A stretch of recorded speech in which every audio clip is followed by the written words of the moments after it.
Aristotle or Nietzsche? Who's the greater philosopher? Who should you read first? Who had the greater impact on humanity? Which is the one whose book you should purchase for your mother for Mother's Day? So we're going to compare 2 works from Aristotle to 2 works from Nietzsche. We have from Aristotle, the Poetics and the Poetics, and from Nietzsche, the Genealogy of Morals and Thus Spake Zarathustra. Let's start with Aristotle. Aristotle was an ancient Greek philosopher, if not the most important, influential ancient Greek philosopher, then the second or third.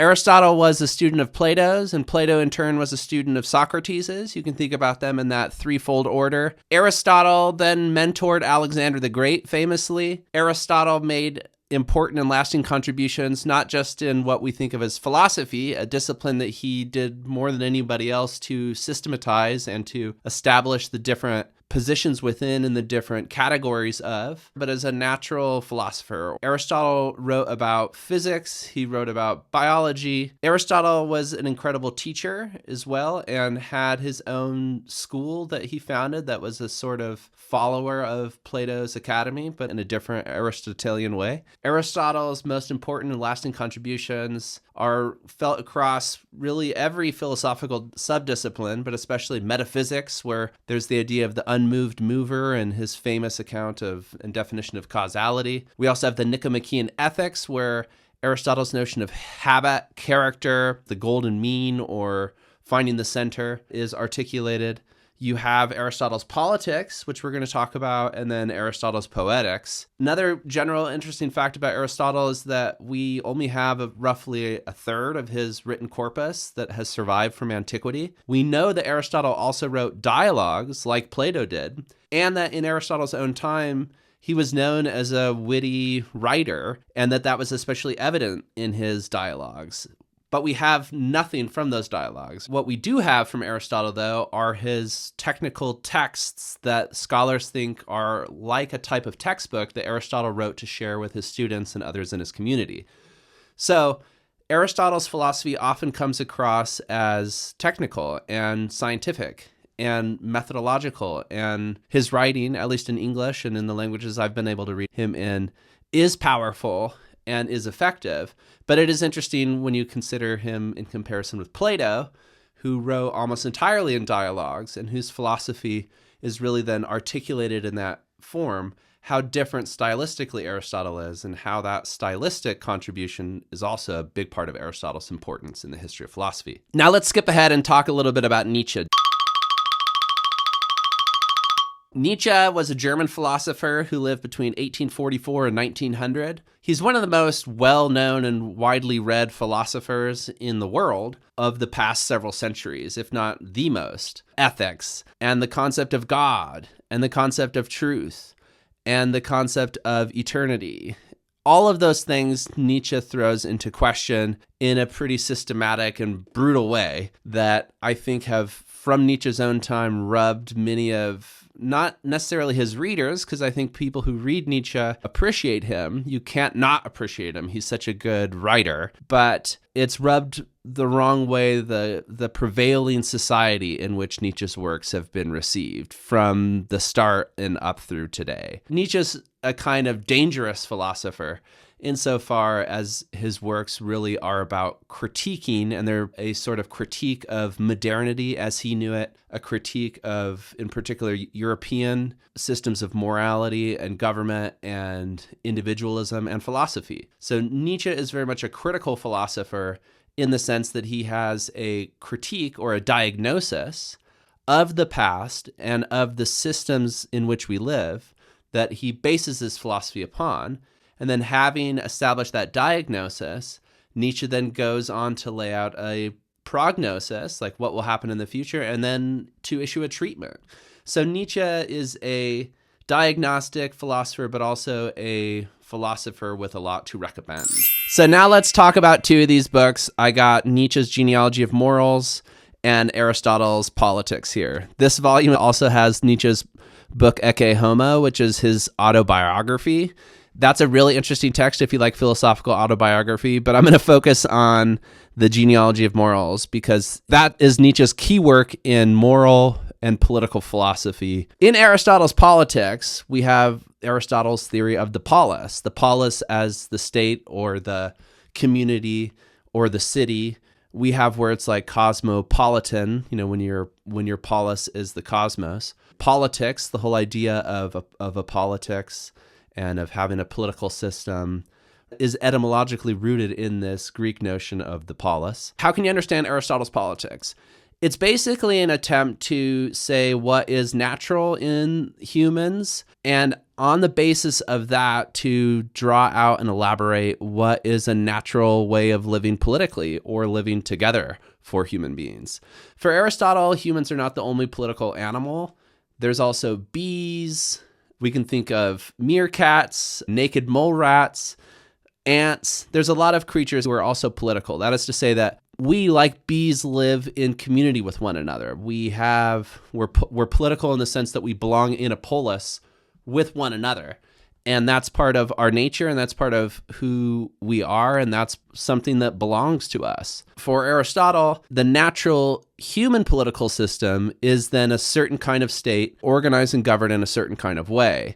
And over the course of the different books in this text, Aristotle lays that out and explores what that might look like in terms of literally how cities and communities are constructed, how rulers and subjects are treated with regards to one another, what sort of rules and laws and conditions for activity ought to be established in different cities. A quick way to compare Aristotle and Nietzsche on the question of politics is that you see in Aristotle a view of the natural and of human cities and communities fitting within nature and going with the grain of nature. You see something very similar in Nietzsche.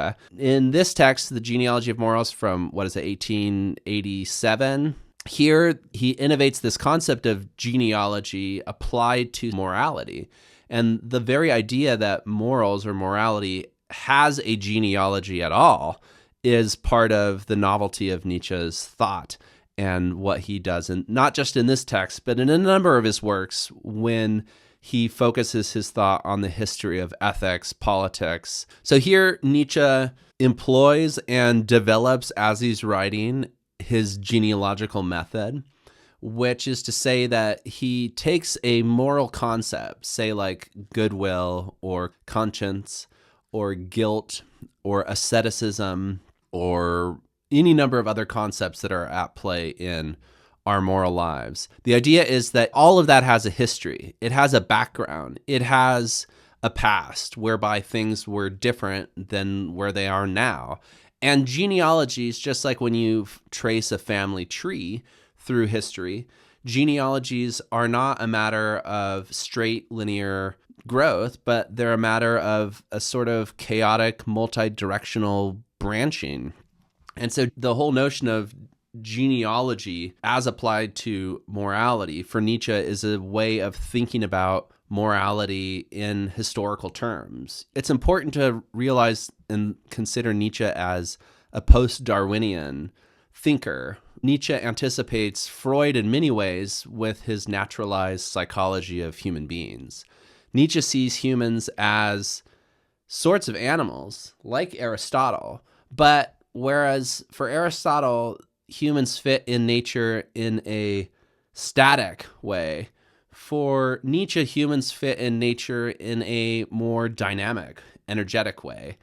And that's because nature itself is more dynamic and energetic and unpredictable and labyrinthine and shrouded and mysterious for Nietzsche than it is for Aristotle. Here's another difference between the two of them. For Aristotle's project, his naturalized politics is conservative in the sense that Aristotle wants to defend traditional, in his time, human institutions on the basis of their alleged naturalness, like slavery or the hierarchical relationship between the genders. For Aristotle, men stand in relationship to women in a certain way, like farmers stand to their cattle or their oxen. For Nietzsche, his philosophy, like we said before, is inherently critical insofar as he has his sights set on modern society, modern morality, modern thinking, modern philosophy, and he takes that to be deficient. And he takes his goal to be to show what's flawed and wrong and unnatural about modernity and our modern ways of living. And then again, after he's established that diagnosis, in this case, via a genealogy of morality, which will show you by tracing out the contingency and historically unpredictable unfolding of morality through history, Nietzsche believes that that will demonstrate to you that morality is not fixed, that it's not hard, that it's porous, that it has cracks in it, that morality is nothing necessary, and that it's also an elaborate human construct that emerged over the course of history for contingent historical and individual psychological reasons. Nietzsche's recommendation is that we embrace ourselves and our own ability to create new values that better fit who we are, and to live our individual lives and not to be repressed. His recommendation is the proper, more natural form of human morality is one that isn't moral at all. And in some ways, so there's differences between these texts, but there's also similarities in terms of their grounding the role that nature plays in both Aristotle and Nietzsche's views of morality and politics. So which text is better? This is a really hard call to make.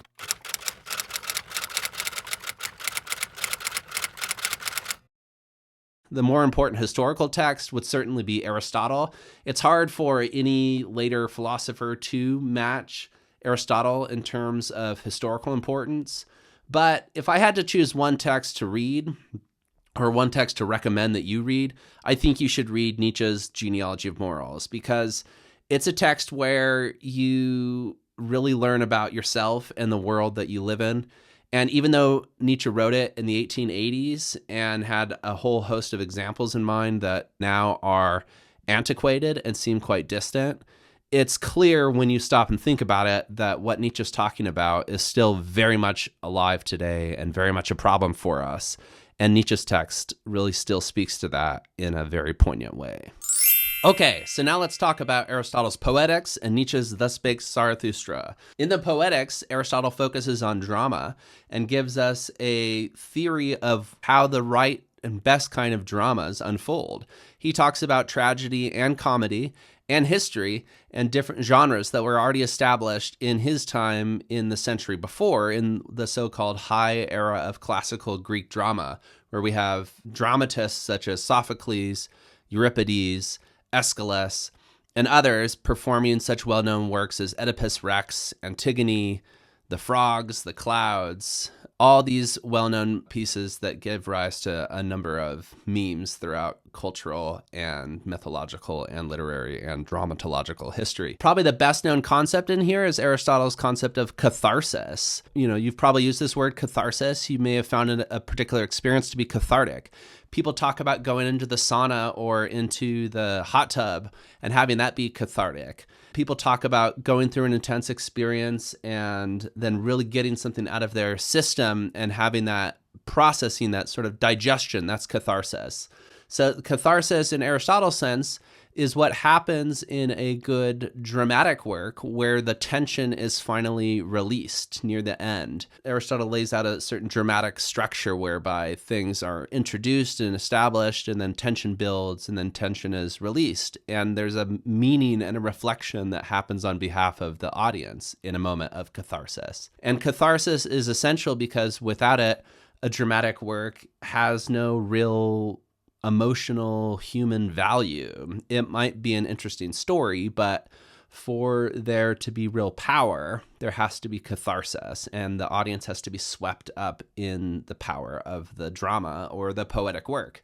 So poesis has to do with creating and with imagining and positing and putting out there. So poesis, poetics, dramatic works, the creation of a work that produces emotional connection, satisfaction, release, and catharsis. In Nietzsche's Thus Spake Zarathustra, this is basically, I'm sorry that the cover of this is so shiny. I have a copy here with that it was protected. Somebody gave it to me that way.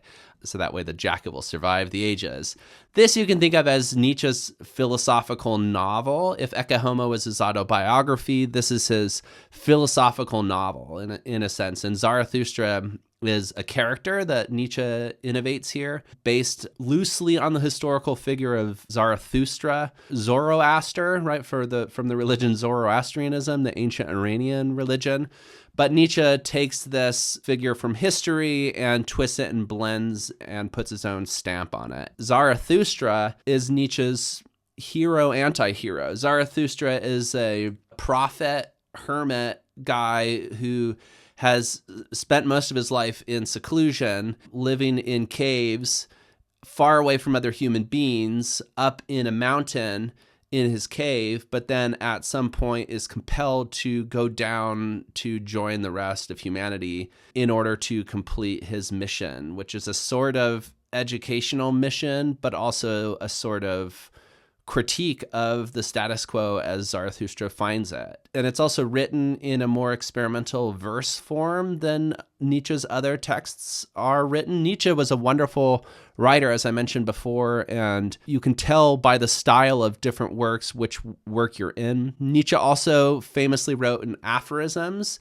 That's the case of the Genealogy of Morals as well. He did have some longer form essays, but by and large, the style that characterizes his works, especially his best known and most influential works, is aphoristic. It's many smaller sections placed together. Sometimes the aphoristic section will just be a few sentences long. Sometimes it'll be several pages long, but a sequence of thematically linked and not necessarily successive aphorisms that build up a picture or an argument. And in Thus Spake Zarathustra, the aphoristic style is used to tell the story of Zarathustra's development and his interaction with figures and characters along the way. Zarathustra also uses many images and introduces a lot of different metaphors and parables, and tries to convey certain philosophical lessons to his disciples. Like the figure of Socrates, Zarathustra doesn't want disciples and wants people to think for themselves. Zarathustra is sort of an anti-guru.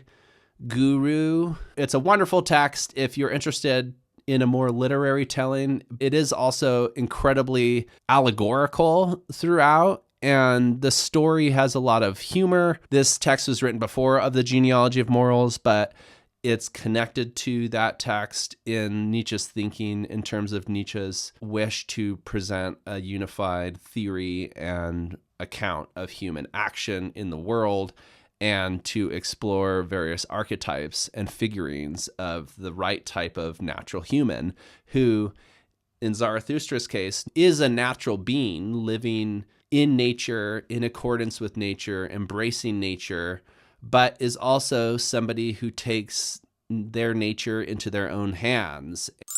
Which of these texts would I go with if I had to go with one?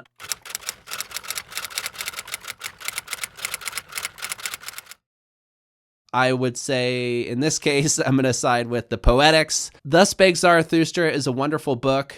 It's one that deserves multiple readings at different stages of one's life, but it didn't really establish the foundations of a whole genre or sub-discipline in the same way that the Poetics did. The Poetics is not one of Aristotle's best-known works. Many folks within philosophy don't read it, or if they're going to read a text from Aristotle, they'll start with the Nicomachean Ethics, maybe the Politics, the Metaphysics, other texts other than the Poetics. But if you're interested in human emotions, certainly in drama, but also the sense of how human beings follow narrative structures and the different parts of emotional rise and fall, there's a lot of very interesting dramatic psychology, philosophy, and theorizing on nature and art and the connection between human nature and artistic processes like catharsis. So I would say go with the Poetics if you're going to go with one of these, but maybe when you're ready for it, also go for Zarathustra. All right, folks, so I hope you liked this little look at Aristotle and Nietzsche and two of their key works. I know that we barely scratched the surface on these texts and on these authors overall, so if you'd like to hear more about these figures on this channel, please let me know in the comments what you want to hear more about either Aristotle, Nietzsche, or any other figure, theme, or topic in the history of philosophy. All right, everybody, have a great day. Thanks for being here. Be authentic. Go seek some catharsis, and farewell. Bye.